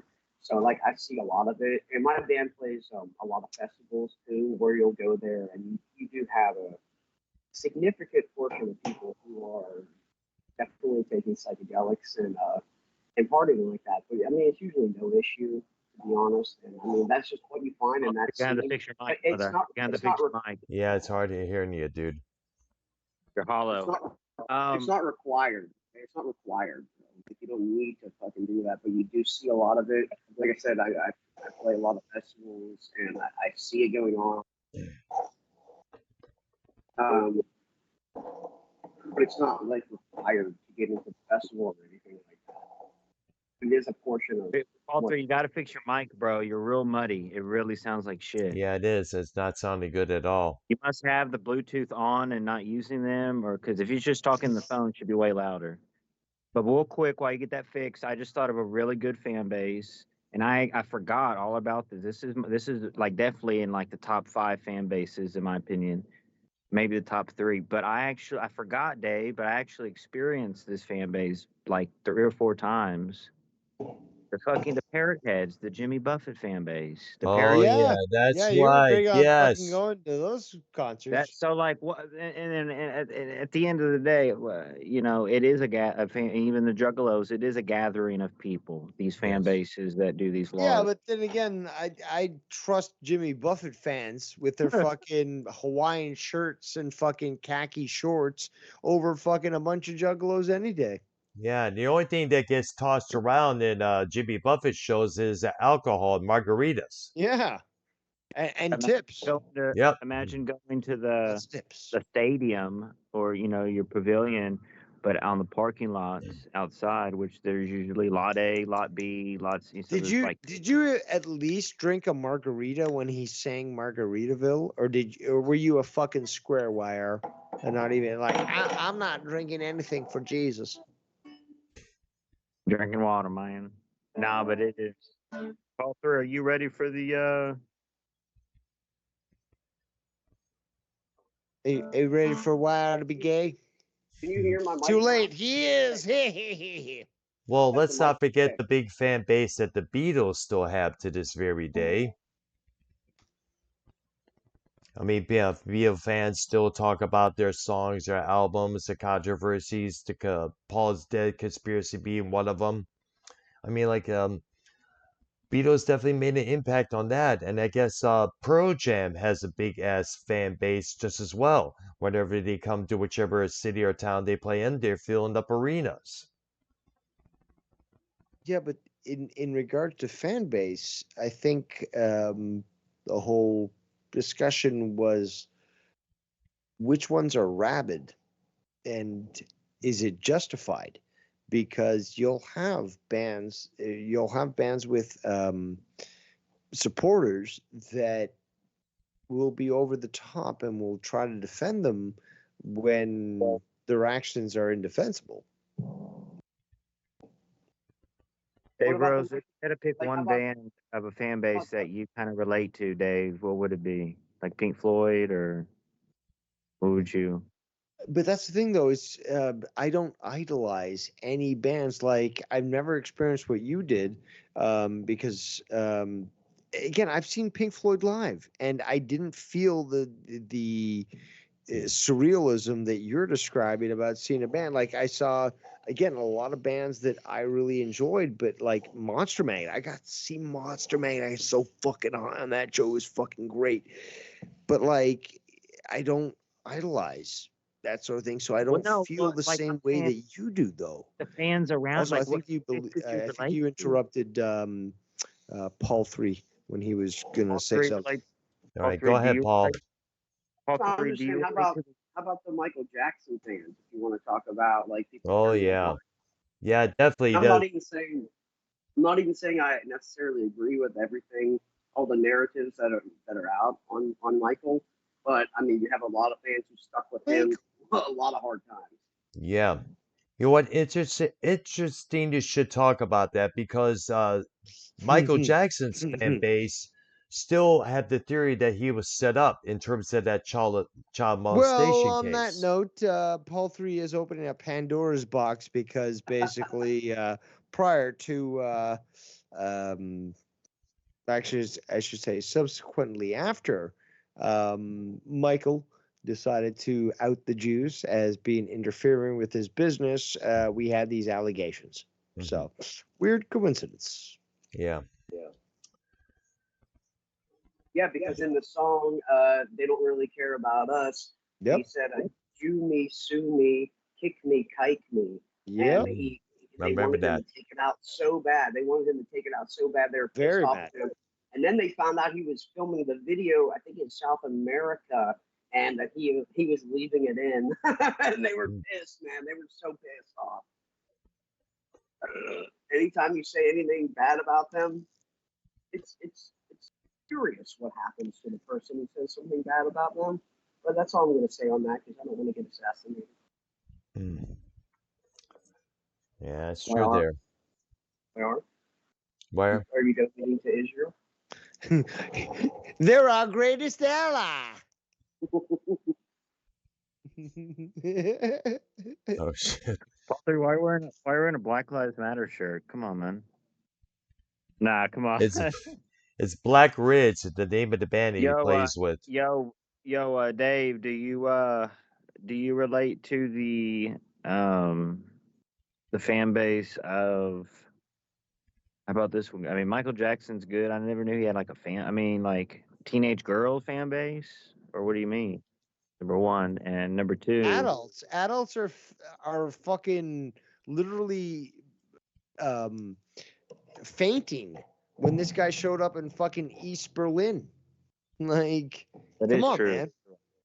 Well, I wasn't really like around in those days, but I was around for the You can days. see these even with fucking the Beatles. Okay, so you look at the Beatles in '66, for example. They're showing up in America. They're doing fucking these hall shows. You've got these women, even Elvis in the '50s. You've got these women in the audience that are getting so like Screaming. heated, they're fainting. Yeah. And they've got to be carried out. And we've seen that with Michael Jackson concerts forever. Yes, So, like, absolutely. Same thing with David like, Cassidy. yeah. When he played Detroit, Michigan back in the early '70s, when the Partridge Family was big on TV at that time, how many girls fainted at one of his shows in Detroit? You want to know how big the Beatles are? A story that's always stuck with Oh me is man, dude. I Girls, heard when they were showing A Hard Day's Night in the theaters, I heard that there were girls in the aisles pissing their pants in the fucking aisles, bro, just pissing because I they would were not be so loud. surprised. I would not be surprised because George Harrison said in a couple of interviews it was hard for him to hear himself to play because of all the huge amount of girls screaming at the top of their lungs when they were trying to perform. And Yo, I Dr. believe that to Dickwad. a Mitch. Dr. Dickwad, what about the well, really Paul 3? Paul No, Paul 3, you can relate to this. Really only me and Paul 3 will know because Dave's in Canada and I don't know. Oh, I don't know. So what I'm about to say, this might have been popular in Canada at the time, but like let's go to the 2000s, maybe 1999, 2000. The whole NSYNC Britney Spears craze fan Oh, base, which was kind of both of the same fan bases, I would say maybe. God. Which was, a younger fan base, but the tweener. What is the It's word? gonna be me. That was big. I mean, look, Gosh. Paul 3, like that was pretty Pitiful. big for that. Oh my It was god, get pitiful. on with it. Popular, been pitiful and big though. I mean, come on, it's a I mean, craze. that was just How did that we was just switch the to this popular fucking music at the topic? time. I don't That's know. not I even was. that's not even a fan base, bro. That's just popular It was culture, a bro. genre that would lasted for a couple of years and then soon died out. Thank goodness for that, because if I had to deal with any more of these dipstick kids, try to act like Britney, try to dance like NSYNC, I would have just grabbed my AK and just shoot them all dead for crying out loud. Couldn't I mean, stand you that So just shit saw that a then, little can't so kid. there stand them be now. so there's a difference from a fan base and a craze. So like you really got to go back to like some of these pioneering acts or groups, like the Michael Jacksons, like the Britney Spearses, like the Kisses. Um, Obviously, At least Elvis. Paul is enjoying a fucking good meal right now. I could be eating, with this show could be done. We could have stuck to the fucking the producer work that fucking Paul worked through. So, I mean, like, we're gonna have to call it quits at some point soon because this show's been going on for a while. It's not really been focused and stuff. I appreciate you guys having me on, but this is a courtesy to you, good sir, Dr. Earl, Right. Time Lord. But we're getting close to 1 hour. You guys have gone in the past more, multiple hours and stuff. But yeah. We have to quit because too long. Totally understand. I can't hear you, YR. We have to end the show because it's not. I don't understand You what's don't have going to on. end the show at all. You Well, keep let going me. if you want, Well, but I'm going to be wrapping up my time here. all I right. Then. appreciate you guys having me on. All right, there. But, Glad to have you on, Dave. That's definitely. Yeah, thanks Look forward to having you next week if you're available, dude. No, unfortunately, I Gotcha. was trying to explain that earlier in our chat. Is just that again, I made time for you guys tonight. I appreciate you guys having me on your show. It's not my show; it's your show, and I appreciate the content that you guys put together because I like to sit back and just literally just listen and learn.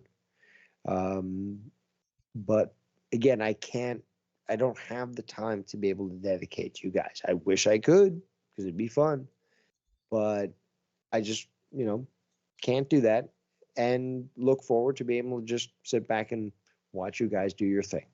All right, then. On that note, you guys have a great night. Happy Easter to every Happy single Easter to you, guy. Dave.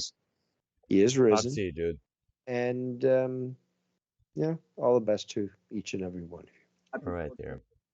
All right, I was going to mention there that one of the big reasons why juggalos are hated by everybody is because, according to this, it's the juggalo subculture stems from the horrorcore subgenre in the hip hop music fandom.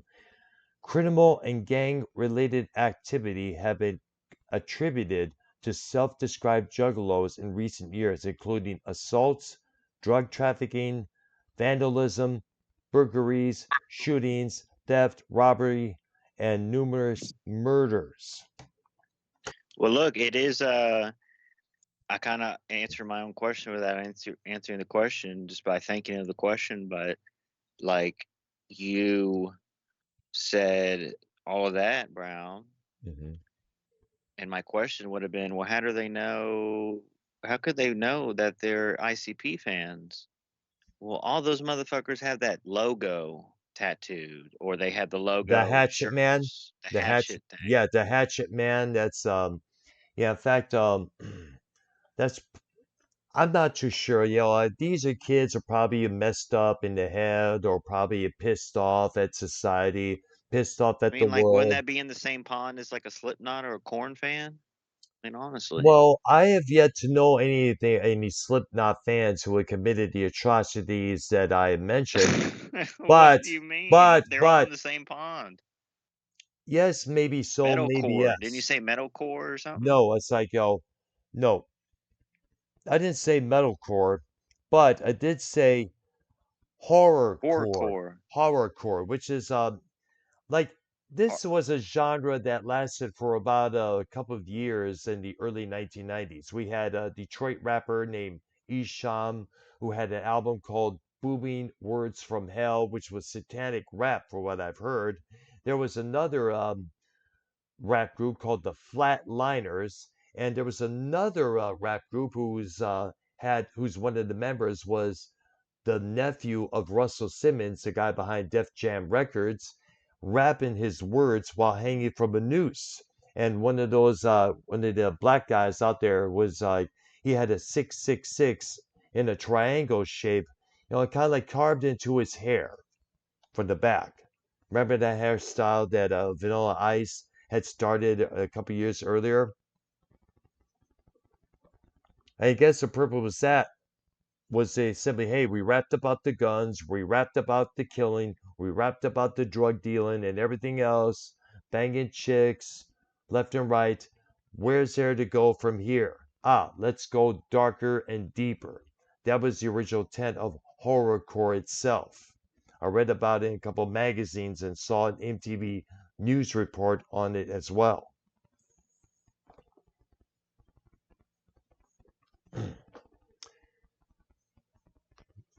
Now, the only thing I have to say about this, if you love your band, love your band. But don't get to the extreme that if somebody disagrees on an album or a song that you think is top notch in your eyes, don't go off of them and say, no, you're wrong, you're wrong. This band is better than your band, blah, blah, blah. You know, respect their opinion and their option. Like Paul said, he's not into AC/DC. Me and YR are both into them. But we're not going to condemn Paul 3 for not liking AC/DC. In fact, he's still on the show with us. He's still buddies with us. You know, that's how it should Paul be. 3, what fan base do you, Paul 3, what fan base would you say you relate to or that you're a part of? Kiss Army or? So, I mean, at the time, I was actually like pretty into the progressive rock scene. I was a part of a group on this prog rock radio station called Oral Moon.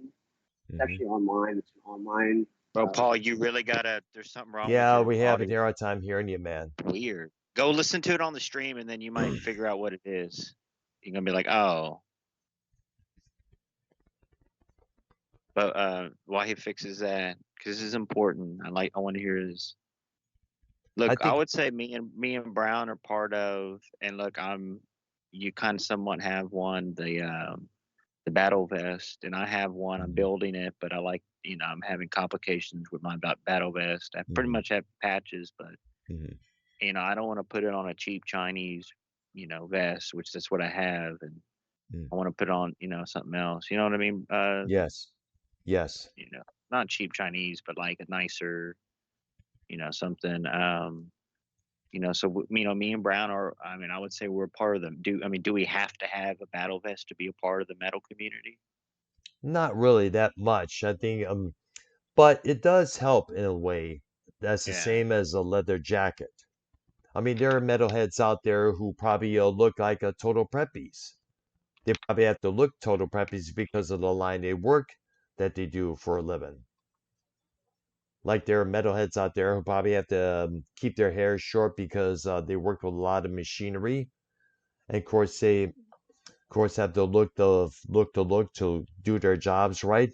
And there are metalheads out there who doesn't really go all out metal clothing style. Think about that. I mean, I'm a little in between. You gotta rock the t-shirt. The proper. You know what I'm saying? Yes.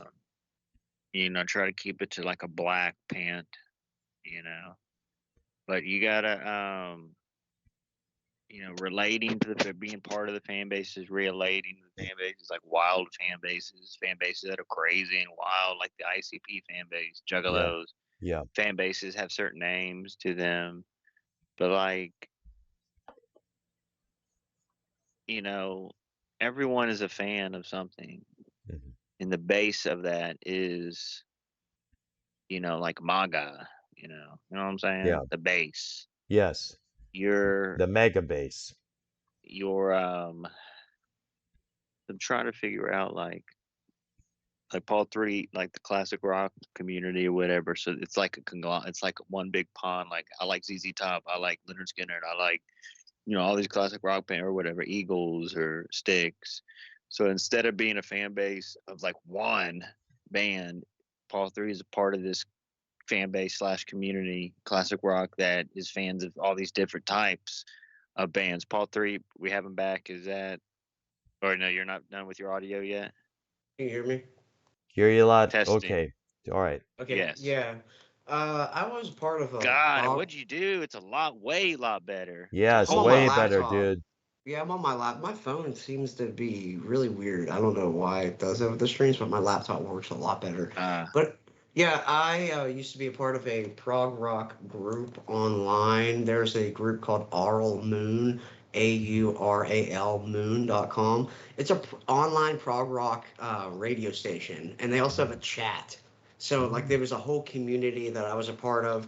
Back shit, I started chatting with them when I was like 16, 17, and I'm even friends with some of those guys even today on Facebook. Like there's literally a rocket scientist on there that I know, guys from all across the world and stuff like that. So yeah, I was part of the prog community for a while. So if that's what you want to talk about, like fan bases and what we've been a part of, that's I was definitely a part of that. And that was before the word progressive really took on a new meaning. Like people use it in politics a lot now. Like my name was Progressive Paul. Like that was my name in There the you go. scene. But now like Well, like, progressive is taking such a well, weird by turn. definition, you know, I'm not in the progressive movement, but like my definition of progressive rock would be like lyrics that don't have to do lyric like I would say like the lyrics would not have to do with like the typical, you know, rock booze and whatever, having a good time. It's like, you know, maybe lyrics about a war or something that happened in history. Or would that be considered progressive rock, progressive metal, Yes, I have a absolutely. really, I have a really good like documentary an I'm Iron gonna send Maiden to and you. obviously a Rush? But you know, Yeah, but it's more of the music too, and like progressive rock. Like I have a really good documentary I'm going to send you. It's from the BBC. It came out maybe like I think it was in 2010, but it's still really relevant to learn about prog rock. And one thing that they said is prog rock takes more from English influences, like classical stuff, like Yep. like the Canterbury Tales, like all these weird Englishy things, as rock and roll like Kiss and all those guys, take more from American blues influences. So that's a big part of prog rock as well. King Crimson, Emerson, Lake and Yeah. Palmer. You could say Pink Floyd, early Kansas is definitely prog rock for sure. It's just more of an English sound than an American sound. And Kansas is an English band. Don't get me wrong, or an American band rather. They're not English at all. So, Yeah. I mean, it's more about the sound. It's not so much all about the lyrics because I mean, you can sing about girls and booze and shit in Prague as well if you really want to. Yeah. Look at Frank Zappa. Look at the shit that he sang about. I mean, Yeah, he sang about a lot of things there. And speaking of adding influence of classical music in some of the prog rock songs there, check out The Devil's Triangle by King Crimson. It's from their second album, In the Wake of Padizion. And parts of that whole track features elements from a composition called Mars, the Bringer of War.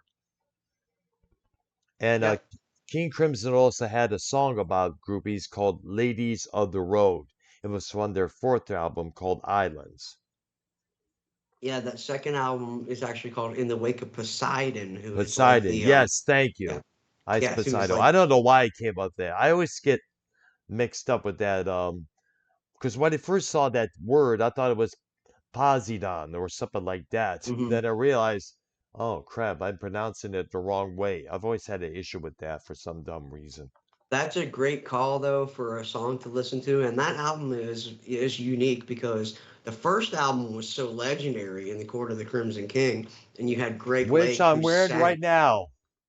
You're wearing it. Yes, I am. I'm wearing the sleeveless version of that shirt That's right here. that's badass, bro. Yep, That's exactly. fucking awesome. All right Well, then. that first album featured, well, the second album, let me say, featured all the members from the first album, but Greg Lake at that point had let King Crimson know that he was leaving the band. He was starting a supergroup called Emerson, Lake and Palmer. Yep. So on that album, the second album, In the Wake of Poseidon, Michael Giles was the drummer, Yep. and I'm trying to remember the his brother actually ended up playing bass. Peter Can't remember Giles. his Peter Giles. Thank you Peter so much. He Giles. played Yes. Giles. Yeah, he played bass on that second album of In the Wake of Poseidon. And that's what's weird about King Crimson too is they went through a lot of different lineup changes, but the one constant in King Crimson was always Robert Fripp.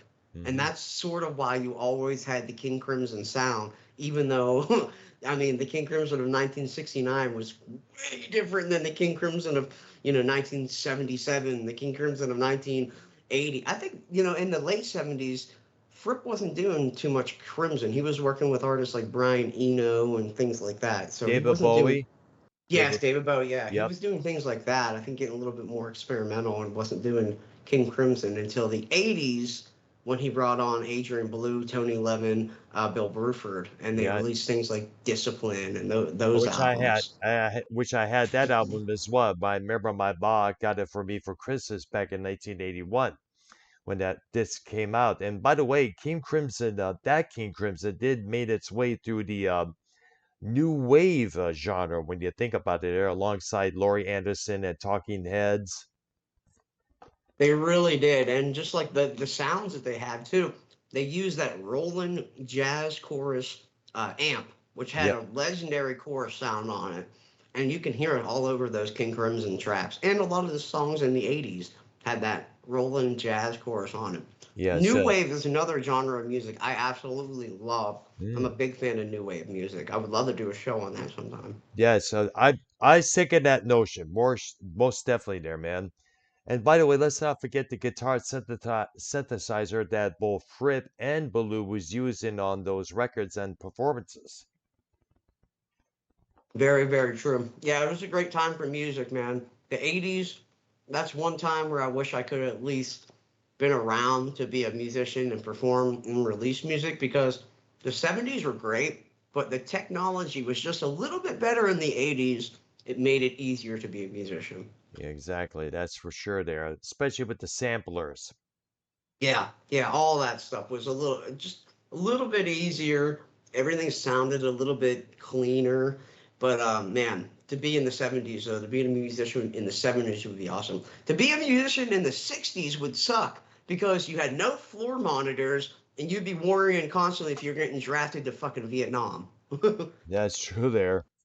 Get this ready here. Here we go. I had to adjust my have earbuds here and microphone. Here we go. Yeah, All but right. the prog rock community is still thriving. It's bustling. They have a thing every year called Cruise to the Edge, which is I a heard take on about the that. Yes, sir, which is a take on the album Close to the Edge by Yes, and they have all kind of prog artists on there, prog fans. I actually know somebody who went this year, and they just celebrate prog. So prog rock, although you will never find it on the charts anymore, there's still a huge community for it, huge There fan is. base for it. Yep. Especially on Facebook when you think about it there.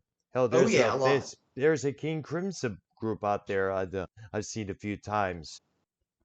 Yeah, there. Like I said, you'd be surprised how many prog fans there actually still are. Like prog rock is not dead at all. Like I said, maybe on the charts it's dead, but to fans it's still alive and well. Yep. That's a real good fan base right there, folks. Hmm. Real good fan base. One that doesn't get into trouble with the law or the FBI. All right, there. All right, is Wire still here on the call, or is he muted? I guess. I think he's pulling a I'm Prince. here. Hello. I'm just Oh, there. listening, guys. There you Dr. are. Brown, Mhm. Dr. Brown, did you ever Experience the fan base of Rolling Stones. Well, I I know there was not really that much, but there are a few Stone songs that I do like. One of my favorites have to be Still Today, 1,000 Light Years from Home. That was a trip song to listen to. That's a great song. I don't think the Rolling Stones have a fan base per se. I think right now the whole appeal with the Rolling Stones is a bunch of drunk people with too much money are like, "Hey, I want to go to this big stadium show. We're gonna go see the Rolling Stones. Oh my God, LOL! Can you believe how old they are and how much Mick Jagger dances around?" That's pretty much the tell on the Rolling Stones right now. It's really not about like, I am a huge fan. I hope that they play this and that, and I hope that they play stuff from the Brian Jones era. Da da da. You know, I hope that it's not. There's no fans like that with the Rolling Stones. It's not like that at all. It's merely they're there for the experience, and they're there to see a bunch of old dudes shake their ass. That's Yeah. pretty much the Rolling Stones experience. And of course, Keith Richards, who all the remarks, all the jokes being said about him. Hey, Keith Richards outlived everybody. Yeah, Keith Richards is still around. I mean, hey, props to those guys for still touring and still doing it. I'm definitely not hating on that at all, but I'm just saying that they don't have like a fan base. Like even like the Beatles, how a lot of Beatles fans, man, they are waiting for the next box set. They are just, they'll buy anything. You don't really see that with the Rolling Stones. You just don't. It's more about their live shows. Yeah. I think you mentioned their last record on a couple of episodes ago, what year it came out. I don't Yeah, it know if was just a couple years ago. all right there. I don't know if it got played on the current rock rate. Not. Let me take that back because right now rock radio stations are about just playing classic stuff and ignoring the new stuff just came out. They play nothing new, bro. Unless if you're like a band like I'm in, you can find some like sort of programs, even on the bigger rock radio stations that'll play you. But as far as regular rotation, they're playing garbage, bro. They're playing shit like "Hit Me with Your Best Shot." They're calling that oldies now, bro. I Crap know, like yeah. that. Same thing That's what with they Home play. Sweet Home by Motley Crue. You'd be lucky to even hear that on some of these radio stations. Like I said, it's all this really vanilla music that's not even good at all. Like I said, hit me with your best shot. Don't you forget about me. Like I don't need to hear that right now. I'd I rather was hear never a some. fan of that song. I mean, I don't mind it per se, but like, why not play some Robin Trower? Why not play some Deep Purple? Like, mix it up a little bit. You know what I mean? Well, Come they'll on. play Deep Purple, but it has to be either Highway Star or Smoke on the Water, obviously. And of course, with God. Flower, it's got to be Bridge of Sighs and nothing else. Yeah, they can't even do Day of the Eagle. Well, occasionally may do that song or two Rolling Stone, but they won't play anything from a record that I was introduced called In City Dreams.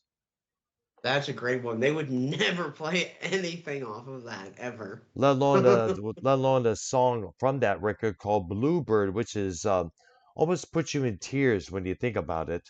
Yes, amazing song, bro. Man, It thank is, you for calling man. that out. Yeah, that was. All right. Jeez. Yeah. All right. So, do we have anything more to add into this program? I think let me here. Let me remove this way here. I got to go back. Some name go. There we go. Let me go back here. Anything you want to add to the conversations here before we end the program? YR? I thought we were gonna go for like 2 hours tonight. Well, in a lot of ways, we're almost go almost on for 2 hours because I was Really? recording the whole show through Skype on OBS. All right. It All went right, by dear. quick. Okay, so I guess the final thought for tonight is, you know, somebody mentioned earlier, but I feel the need to mention this again. Yeah, it's okay to have an all-time favorite band, whether it's the Ramones or Pink Floyd, you know. But if somebody is not into Pink Floyd like as much as you are, don't jump on their cases for not being into Pink Floyd. You know, respect their decision, respect their opinion, you know. And if somebody is into another band that they're big into, whether it's King Crimson or early Genesis, respect that notion as well. In fact, if someone that person decides to offer some of that music to you to listen to, go ahead and try it out. Chances are you may like it. Say like, hey, that album by the early Genesis, The Lamb Lays Down on Broadway. I checked it out like you suggested, and you're right. It is a pretty damn good record. But like don't take everything too hard where it gets to the point where you want to punch some guy out for not liking Rush, for example. You know, respect one's opinion of what favorite band that they choose to prefer. Okay, that's all I have to say. Anything else, guys, you want to add to I was our just final wondering, thoughts? do you have any more comments about just about the state of the show, this show, and kind of what Dave Rose said to kind of wrap Well, it you up? know what? I got to say, allow me to say this. And real quick, First let me off, give my brief summary of the ACDC show I attended without being interrupted. Wait, Okay, well, let Dr. No, Earl I'm say just kidding. that I'm just kidding. statement. Go. okay there. Okay, so now let me say this. I don't mean to interrupt you, YR, but I wanted to get some words out in the discussion that you're talking about before the subject changes immediately. That has happened too many times on Joe Cronin's program. That's why one of the reasons why I don't really call in as much as I used to, or let me take that back, I don't call in, period. The times I want to get something in on the topic that you're talking about, whether it's a concert or a name of the song or album and name of the band member, if it seems like I'm being rude to you, you have my apologies. No, I know you're not. I know you're not being rude, and I know you're not being rude on purpose, even if you were being rude. And I don't care who. It's not a personal thing with you. It's just when I'm locked in and I have a statement and I'm talking, and then when you get interrupted, it throws you all. I mean, the reason why it pisses me off is it throws me off, and then I have to go back to say what I was saying, and then I might forget something, or I might Right. forget. That's what pisses me. It's not you, pretension, you know, uh, per se, on that. It's just I be forgetting on. I don't know, bro. It just throws me off. That's the main thing. It just throws me off Well, when I get from interrupted, now on, I will especially not when do I that have again. something important to say. You know, Okay. it's all good. I just look. We should just start raising our hands on or whatever platform would just like light up or raise our hand or something. When I don't know. All right. But honestly, I do have to blame Dr. Brown for not sticking to the script that Paul 3 Yes, you're right. provided. I did. Yes. Um, My bad for that, everyone. well, My honestly, I bad didn't for think that. we were sticking. I didn't think we were sticking to the script because we started and it was. And I'm not blaming Paul 3 for not showing up on time, but I didn't know Paul 3 was going to show up. And then when I was on, he came on and then he left. But I left while you left, so you must have said, "Hey, I'm coming back" or something, and then you left. So I didn't. I wasn't sticking to this. I didn't think there was going to be because everyone. It was just the whole. Well, I had started I'm on not my blaming phone. anything. I started on my phone, and then I said I better switch over to my laptop. So I was Oh, switching over, getting it all plugged in and shit. That's the only thing I was doing. Mm. All look, right, dear. Dave says he can't be on the show and stuff, but like, it sucks he can't because Prince is gone now, and what about? Can we bring in Carlos Cabral? If he's available, I guess I mean, he we're was in good the with us chat. three. I'm saying we're good with us three, but it's nice to have like a casual music fan in here too. You know what I'm saying? Like, I don't know. Fabav Ken, Carlos Cabral. No, Paul 3 doesn't like Ken on the show. Oh, that's right there. My No, bad. I'm just kidding. I'm just kidding. It's an inside joke. No one gets that. Mm. I think I love it when Dave's here. I think Brown marks out more for Dave on the show than me, but Paul 3 does mark out for Dave too. So I did not. I think you guys did a little bit and kind of had all these expectations with him on the show, and I like him. I think he's cool. I think he's better than when he drops in here and there rather than just the whole show, like he said. Because like yeah, he has some good knowledge and has some good content, but I think it's a different vibe when we're kind of running things, if that makes a little sense. honestly, I don't look at Dave as Dave Rose on the show. I look at a cat. He even says himself like not a casual music fan, but just casually with the knowledge of the music. Mm-hmm. And I mean, Prince was still deep. I wouldn't say Prince was a casual, but like Prince was pretty deep.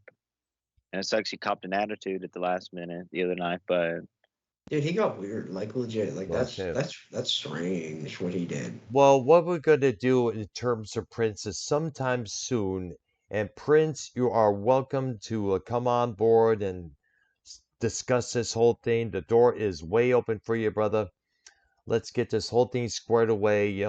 Figure out what's going on with you, us, and everything else. You know, we like having you around, Prince. You just walking away, being saying that you've been disrespected by YR and everyone else. That's kind of a cop out, man. Yeah, it is. It really is. It's And not I'm a not real. saying this in a derogatory way. I'm just something that's pointed out. I believe I've had a few things pointed out to me in the same manner. And what I do now is I absorb it and realize, maybe they're on to something. Maybe I need to do this or that, you know? And that's how you become a better person and you grow is you listen to people and you don't get angry and run away like a little bitch. All right, dear. All right, so Did you get Carlos in here? I tried to let's add him. It didn't accept. yeah, he's unavailable at the moment. He was only in on my chat for a short while there. Oops, shit. I just started calling Dave. I did Yo, not but mean to do that. honestly, y'all are all assholes for not letting me talk about the AC/DC thing for like 10 minutes. Yeah, we apologize for that, dude. But everyone is thrown off. We were all thrown off a bit. I know I do feel like an asshole for not. I feel like I didn't read that whole list. Number one, I read it, but like I did, there was a lot there. You know what I'm saying? All right, there. The whole part where you discuss your personal thing. I didn't. It just wasn't clicking at the time. Paul 3 was in and out, and I'm not blaming Paul 3, but just like I don't know. I guess I didn't see the script on that part, so I do. But I am sorry for that, guys. But I mean, goddamn, like if I go to a show, concert, anyone, or if this was a fucking wrestling show and I go to Raw, let me talk about my experience at the fucking goddamn live show for 5 to 10 minutes. Not even 10 minutes. That's all right. But I mean, 5 minutes can be long. I get it. I guess if it's just you, but I got to be non-interrupted, bro. Let me talk a couple minutes. I mean, I'm trying to. I mean, it's just a lot. Like I don't know. I must. I mean, I'm pieces and forms of autism. I just get a whole different vibration bond from the concerts. It's just wild experiences. It's hard to just pack into like 2 minutes. At the Who do end you of the have for day, man, WrestleMania? Who do you have for WrestleMania? I didn't even look at the call. I got to look at the cards. And so I got to get into that like tomorrow, like this weekend. I mean, I'm gonna watch both shows 1,000% live. Okay, I'm gonna watch both shows 1,000% live. Peacock app. But I'm gonna go. I mean, you know how the pre-shows are with WrestleMania. Like it fills you all in and all. That's probably what I'm gonna do. I'm not gonna go on their website. Like I'll get Girl, in. are you watching WrestleMania? I'll be at work throughout the whole What? weekend. Yeah, I work weekends at my job. But I know Sunday that night? Sunday night. Yep, absolutely. Oh, I do predict Stone Cold Steve Austin will come back. You think that's gonna happen, Paul 3 for real or no? well, yeah, that's what people were saying that The Rock is going to come out and try and help Cena win the title, and then Stone Cold's going to come out and stop The Rock. I mean, if that Dang. happens, it'd be awesome. But I It don't would be actually. nice. I don't think it's going to happen. I really don't. Honestly, that's fine. That's like honestly, if that happens, I'll be happy. And at the end of the day, you know what I'm saying? Wrestling isn't doing like, bro. I'm not even into like sports right now per se. Like I'm in to go into concerts. Wrestling's gay right now to me. It's really not. I mean, I'm gonna watch it still. Remember last year, Brown? I went to the Black Crowes Yes. concert on Yes, I remember, WrestleMania. yes. What? I couldn't remember that. I couldn't watch WrestleMania live because I went to the Black Crowes concert. Which, hey, you can rewatch the fucking WrestleMania shit anytime. I mean, that's what I did. Actually, I think I watched the rest that night or something because it was pretty badass, the WrestleMania. But that's what happened. So I gotta watch it live. I'm gonna watch it live this year. It's Vegas. It's in Vegas, so it's gonna be packed. I mean, the prices were really high on the tickets. I looked. I don't know. Like honestly, I'm gonna like Paul 3. We're gonna do a show thing. Yes. Yeah, on By his the way, channel. Prince just messaged me. He said, I take full ownership of my actions. If you want to talk Thank about you. it next Thursday, we can. I'll explain my actions. I have no problem with that. Why not right now? Thank you, my brother. Did you Yeah. listen to Paul 3? Can we get an update on the Jake DeMarco thing? And he knew, he did subscribe to my Music Maniacs channel. I was tagging him on some of those And he AC/DC subscribed to things. my But channel just as well. really, Yes, he did. Yeah, I think about a couple I guess weeks that's the ago. update. Yep. Jake, That's pretty cool. Jake has gotten, I think he was at, oh man, 1,500 or something subs, just like a week or 2 weeks ago, and he is currently over 3,000 at this point. What? Wow, really? Yeah, so his So channel is is kind Jake of gonna blowing be up. live like before, during, or after WrestleMania, or is all gonna be Jake, one show after each show? Jake has a schedule video out right now where he talks about his schedule. I think that he's not doing a live stream reaction. I was hoping he would do a live reaction. You never get that anymore. So Wow. I don't know why or how, if we can do that or where, if you, what channel. I don't know how that's going to work. But Jake, I think, is going live before, or no, he's going live after Mania on Saturday. Sunday morning is like a coffee talk to talk about what we saw Saturday night as well, and then after Sunday night Mania. All But he right. has a video. He has a video out there that his whole schedule's out. Jake DeMarco is kind of blowing up. I mean, his He content is is, awesome. yes. Yes, he is. Really, it's really nice to listen to. He doesn't like go off topic and start joking around about stupid shit, play a bunch of old clips of like backyard wrestling that nobody cares about. Like he sticks to the topic. He's a funny guy and he's super nice. Super good dude. Yes. All right, it's good to hear.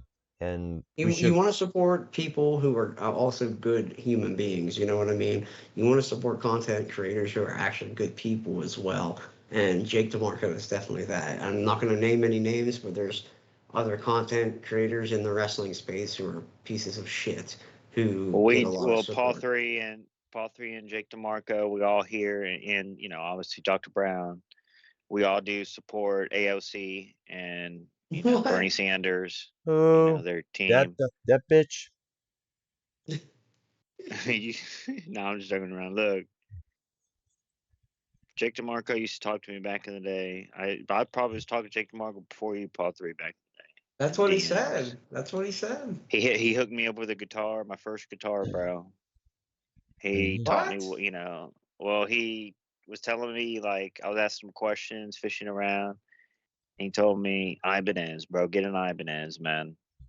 You know what I'm saying? It's a workhorse. Okay. You know what I mean? Like, and that's what I got. I mean, I sold it, Mm. you know what I'm saying, eventually, but No, uh, he steered you wrong. He steered you wrong there. That was terrible advice. I Ibanez, would brother, come No, on. I would say get a Fender Stratocaster as your first guitar. Well, I'm talking about something on the lower end level, the pricing. You can You get want, a Like used Ibanez, Strat for $200, or better $300. yet, yeah, Wire, why don't you get yourself a Tiesco? people don't like those. People don't like those single coil pickups, bro. People want real humbuckers, brother. You know what I'm saying? People don't like those Nah. single Yeah, coil but then bullshit. again, vintage guitars like that usually crank out the volume. I remember I used to have Brown, the because double because coil I play pickups, bro. Come because on. I played a Tiesco when I was learning to play guitar ages ago. Those are hard to play, Brown. Those TSKs are hard to play. Yeah. Those old Japanese guitars. I had one. I sold it though. I sold like that style guitars, like a TSK. I sold it though because I don't like that. I like the Les Paul Customs. I have two of those. I like the Fender Stratocasters. I have a Telecaster. Those are the guitars that have an amazing sound that are also super sturdy, and they can also play anything. And let me just say, it's more about the pedal board that you have as well and your amp. Because you can get a lot of guitars to sound great, but if you have a shitty amp and if you're playing through like a Digitech pedal, it's probably not going to be the greatest setup or sound that you can have. So you really have to have a nice guitar that's going to get anything, any sounds like a Strat or even a Telecaster. But it's really, I think the tone comes down to a lot of your pedal board and your amp. Some people don't even use a pedal board or pedals at all. Like Eddie Van Halen, he was strictly a loud ass Marshall amp for so long. That's what he played as, and that's what his distortion was and everything. Some people who would pick that guitar up wouldn't be able to control it because it would be so loud and the feedback and the natural distortion.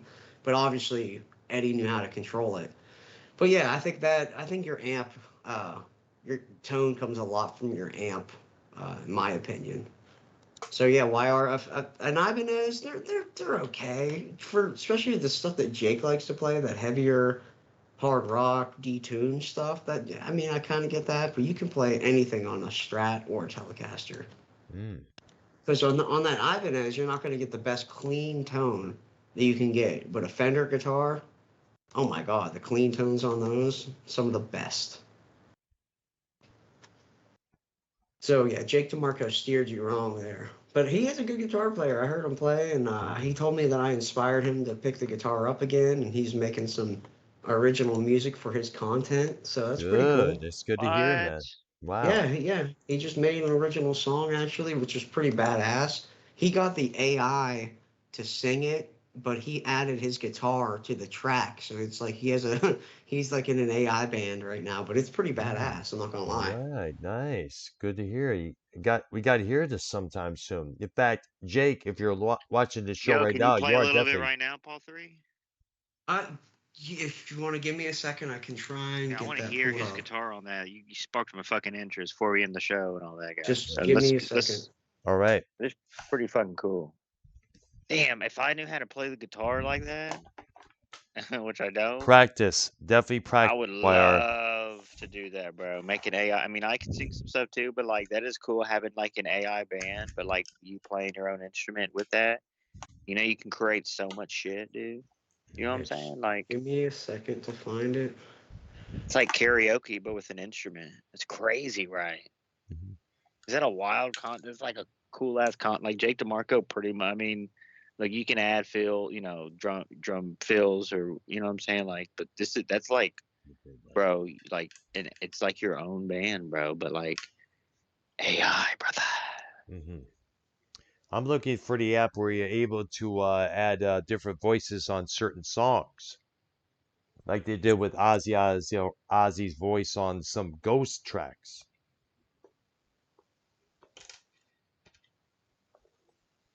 Hold on, So I'm was gonna. Prince saying? So was Prince pretty much like he was like apologizing to us, or Well, he's basically saying next Thursday he will come on the show with us and explain everything. He also said, for example, Vince Neil may not like Tommy Lee, but for the show, he'll go on there and do what is best for business. You know what I mean? She's pretty behind closed doors. I, you don't like someone doesn't mean that the show should stop. I will explain everything next week right now. Heads are too hot right now, so let's cool down so we oh, can what did I talk do? rash. I was fucking at a concert. What did I do to this guy? Well, we'll definitely save it all for next Thursday. Can you guys hear this? I Can hear you it. hear that? Yep. Okay. Here we go. Here's Jake DeMarco. It's only a minute long, so I'm gonna play it all. I believe this is the one with the vocals.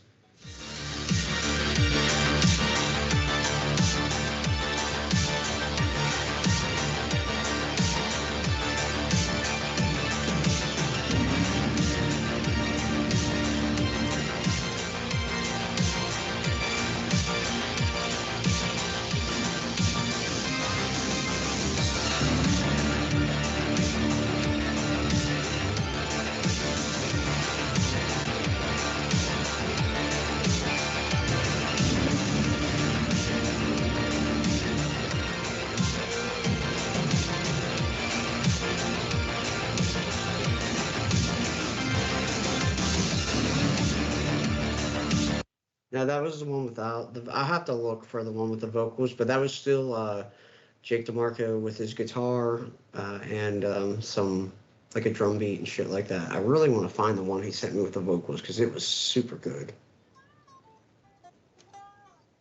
All right. Sounds good But there. yeah, Very Yo, good. Jake DeMarco. Yes. All right there. Dr. Brown, are you going to try to go to the ACDC show in Tampa? Well, I got to see in terms of working arrangements because there was a scheduling conflict that prevented me to checking out Skinny Puppy when they played St. Petersburg a couple years ago. So I had to see how things go because Like, I'm listen, like the Judas Priest thing where you took the day off. Listen, trust me, it's worth taking the day off, brother. all right. I'll see what I can do, my man. Definitely. All right, so I guess this concludes our episode of Music Maniacs for this evening. And next week, I guess we got a new topic in mind that Paul 3 came up with. The new wave scene back in the early 1980s. Definitely got to talk about that. I'm looking forward to doing that for a shizzle. Yeah, definitely. I'm still trying to look for this Jake DeMarco thing because damn, it was fucking good, man. I mean, YR, you were doing that for a minute. You were doing some of those AI songs, kind of Yeah, adding but a I Yes, little was and adding my own voices as well. instrument too. Nah, like if you add your own instrument, like the voice thing, okay, but like if you add your own instrument, that's so way better, bro. It's more creative than just like singing to something. You know what I'm saying? So it Oh, blows okay. my mind that you can do that. I mean, like especially if he's like not necessarily writing the lyrics to the songs All right, I and found listen. it's 39 seconds. Okay, can you hear this? All right. Can you hear that? Yes. It's cold, but the fire ain't out. Jake and the crew ain't a whisper or doubt. WrestleMania, blood and pride collide. Glory falls and history's tied to somewhere where shadows clash. Voices loud, predictions flash. Cena rose, fists break the air. A desert storm they cannot share. Nice. Yo, I he really like that. wow. Jake DeMarco, ladies and gentlemen, All making right. content. That's called Into Somewhere, which is the title of his show. So check him out. We will have him on the show the next couple of weeks here sometime. He said after WrestleMania. So I'll try and line that up very shortly. Yeah, so we'd love to have him on the program, see how well, we already know how he's doing. Yo, 20 times better than Joe. No comment there, but we'll talk to him about music and all things Jake DeMarco. Absolutely. Hopefully we'll have hopefully have a four-way or five-way guitar jam with sometime soon with him. We'll try and get the Prince thing figured out for next week. Get up, Yes, definitely. I'm going to say topics that figured as out. well. All right. And on that note, this concludes our episode, if you want to call it episode, of Music Maniacs. Tune in next week, 7 p.m. Eastern Time or earlier if something comes up at the last minute. For myself, Paul 3, YR, and the Devious one, Dave Rose. Everybody enjoy the remainder of your Thursday night. Have a good one. Don't forget to subscribe to my channel, hit that like button and that notification bell, and also subscribe to the Music Maniacs channel that YR set up. Definitely check that channel out and give that a good sub as well.